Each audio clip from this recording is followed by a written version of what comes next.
नमस्कार दर्शकों, इस समय हम हैं डोंबिवली। कहते हैं जीवन में जब बहुत ज्यादा पुण्य अर्जित हो जाता है तभी कुछ ऐसा दिव्य आयोजन होता है, चाहे राम कथा हो, भागवत कथा हो या विष्णु महापुराण हो। कथाएं चलती रहती हैं, लोगों के अंदर प्रेम और श्रद्धा उमड़ती रहती है। हमारे साथ आज एक ऐसे विद्वज्जन जो राम कथा के मर्मज्ञ हैं हमारे साथ उपस्थित हैं। कथा चल रही है डोंबिवली में। तो पहले जानेंगे आपका शुभ नाम, एक संक्षिप्त परिचय के साथ। मेरा नाम आचार्य डोकू जी महाराज।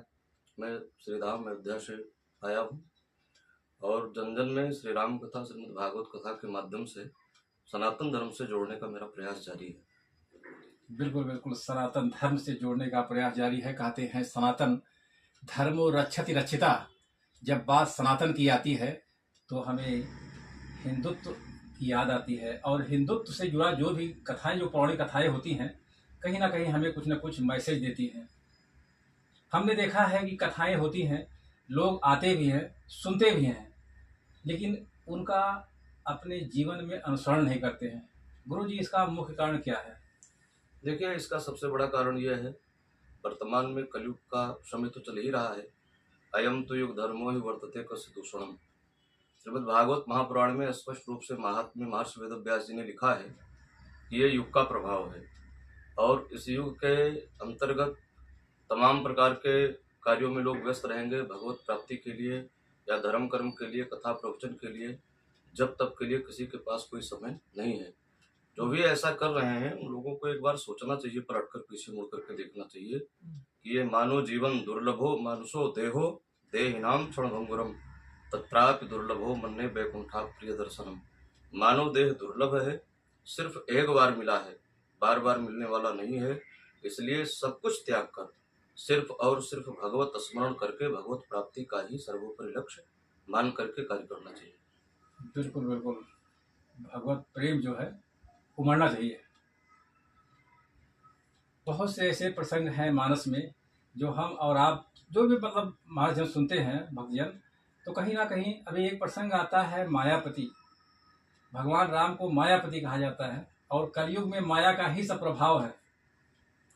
देखिए, मायापति भगवान का नाम है और जीव जो है वो माया के वशीभूत है। लेकिन इस माया से छूटने के लिए मायापति का स्मरण करना, मायावती से जुड़े, मायापति से ही जुड़े रहना, यही एक श्रेष्ठ कार्य है। जो लोग मायापति के चरणों का आश्रय लेते हैं, माया उनका कुछ भी नहीं बिगाड़ पाती है। और जो प्रभु से दूर हैं, माया उनको तो नचाएगी। अद्भुत अद्भुत, बहुत सुंदर। जब बात राम कथा की आती है तो हमें कुछ प्रसंग ऐसे हैं जो बार बार विह्वल करते हैं। कहते हैं मारीच जैसा छल।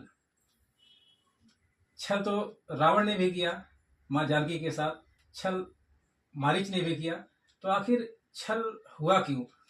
अक्सर कहा जाता है रावण बहुत बड़ा विद्वान था और सब कुछ जानता था, तो भी उसने छल क्यों किया?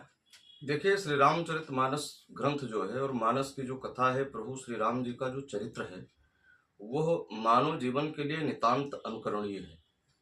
और मानव जीवन पा करके समाज में रहना है, समाज में किस प्रकार से हमें जीवन जीना चाहिए और आने वाले समय में आपके साथ क्या क्या हो सकता है, क्या क्या हो सकता है, और उन समय में हमें किस प्रकार से अपना मार्ग निकाल करके और हमें अपने लक्ष्य की प्राप्ति की ओर आगे बढ़ते रहना चाहिए। ये तमाम सिद्धांतों को प्रभु ने अपने इस लीला के माध्यम से समाज को दर्शाया है। और छल करने की बात, छल तो प्रत्येक युग में रहा है और इस छल से बचने का एक ही माध्यम है कि आप अपने सिद्धांत को कभी भी टूटने मत दीजिए और सिद्धांतवादी बन करके लक्ष्य की ओर आगे बढ़ते रहिए, तो छल भी कुछ नहीं कर पाएगा। बिल्कुल बिल्कुल, अपने सिद्धांत पर अटक रहना है। और संस्था के संस्थापक माननीय चौबे जी हमारे साथ हैं। चौबे जी, ये संस्था का नाम क्या है और कितने साल पुरानी है संस्था? हमारी संस्था का नाम जय मां शेरावाड़ी जन कल्याण ट्रस्ट है। ये हमारी संस्था करीब 20 साल से मतलब हम लोग चला रहे हैं। 20 साल सेवा दे रहे हैं? 20 साल सेवा इधर डोंबिवली में? डोंबिवली में। ओहो, तो हर साल राम कथा होती है? हर साल राम कथा कंटिन्यू चल रही है हमारे यहाँ। कंटिन्यू चल रही है। दर्शकों, लगभग 20 साल पुरानी ये संस्था।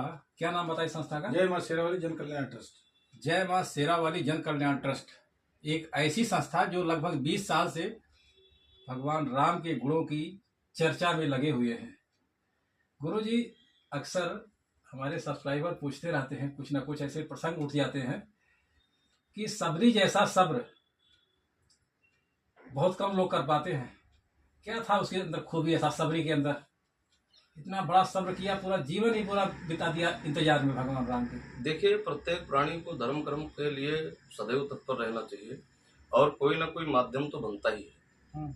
माध्यम बनना पड़ता है। कोई एक व्यक्ति है जिसने अपना सारा समय केवल भगवत कार्य में लगा दिया, और आज के परिवेश में, इस कलयुग में, उस व्यक्ति को सबसे ज्यादा श्रेय जाता है जो सबको जोड़ करके, इकट्ठा करके धर्म कर्म के लिए जागरूक करता है। और प्रत्येक प्राणी का ये धर्म है कि सबको आगे बढ़ करके भगवत कार्य के लिए आना चाहिए। आप आज देखिए कि तमाम लोग ऐसे हैं, आज हिंदुओं के ऊपर, भगवत भक्तों के ऊपर किस प्रकार से अत्याचार हो रहा है। तो इन अत्याचारों से बचना है तो हमें जागरूक होने की आवश्यकता है और धर्म के स्तंभ को मजबूत बनाने की जरूरत है। धर्मो रक्षत रक्षता, जैसा कि अभी आपने कहा, यदि हम धर्म की रक्षा करेंगे तो धर्म हमारी रक्षा अवश्य करेगा। और जब मेरा धर्म ही कमजोर पड़ जाएगा तो हमारी रक्षा कौन कर सकता है? कोई नहीं। तो कहीं ना कहीं धर्म साथ था सबरी के, है ना जी। बिल्कुल बिल्कुल। तो दर्शकों, राम कथा चल रही है, भक्तों की भीड़ उमड़ती है, तो ऐसा लगता है भगवा रंग में निखरती है, हैं? और चौबे जी जो लगभग 20 साल से सेवा दे रहे हैं, अद्भुत और अप्रतिम। इतना लंबा सेवा कहाँ कोई दे पाता है आज की डेट में।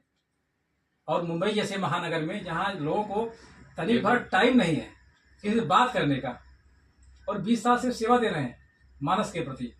कैसा लगता है आपको चौबे जी, ये जो सेवा देते हैं? ये हमारी संस्था, हम लोग आगे भी ऐसा वीडियो उठाते रहेंगे। जन जन, हमारे संस्था का नाम जन कल्याण ट्रस्ट। तो हम लोग, हमारा विचार यही है कि हमारे जन जन का कल्याण हो हमारी कथा से। हम लोग आगे अनुरोध इसी कथा करते रहेंगे, करवाते रहेंगे। बिल्कुल बिल्कुल, ऐसे ही कथा होती रहेगी और ऐसे लोगों के अंदर एक कल्याण की भावना जो है निरंतर चलती रहेगी। बहुत से ऐसे प्रसंग आते हैं। तो राम कथा ही कहते हैं गुरु जी की भागवत कथा भी कहते हैं? नहीं, मैं भागवत कथा और राम कथा दोनों का गायन करता हूँ। अच्छा अच्छा। लेकिन सबसे ज्यादा लगाव यदि देखा जाए तो हम अयोध्यावासी हैं, अवध से चल करके आए हैं। अवध है तो राम जी से तो ज्यादा ही प्रेम है। बिल्कुल बिल्कुल जी।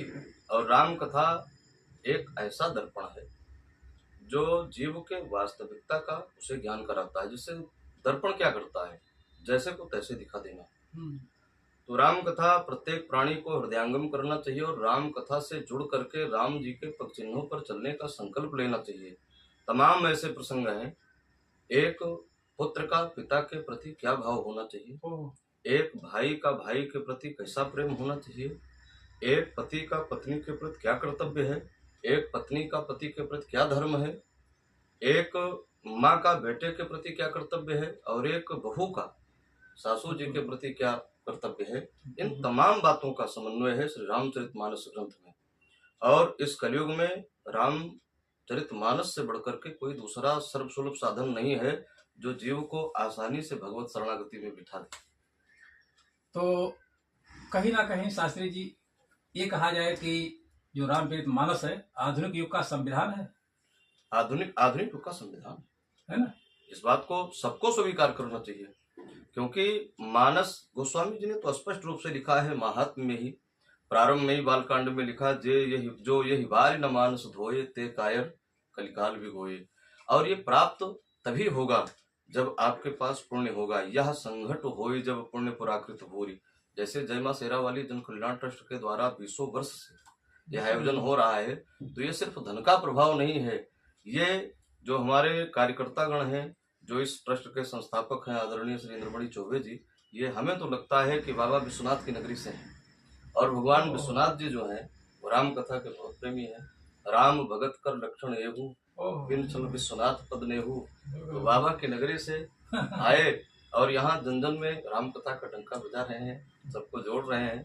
इनको बहुत बहुत धन्यवाद। ये सब इनके पुण्य का ही प्रभाव है। साथ ही साथ हम लोगों के भी पुण्य का उदय हुआ है, तभी ऐसा संयोग हम लोगों को प्राप्त हो रहा है। बिल्कुल बिल्कुल। और शास्त्री जी अयोध्या से हैं। जब बात अयोध्या की आती है तो हमें एक याद आती है कि अवधपुरी ममपुरी सुहावनी, उत्तर दिशि सरजू पावनी। अद्भुत और अप्रतिम। दर्शकों देख सकते हैं डोंबिवली में कथा चल रही है। सभी मानस प्रेमियों से आग्रह है कि ज़्यादा से ज़्यादा लोग आए और इस जो इनका ट्रस्ट है जन कल्याण का, लोगों के अंदर एक मानस की भक्ति जगे। हमारे साथ जुड़ने के लिए बहुत बहुत धन्यवाद। Thank you so much.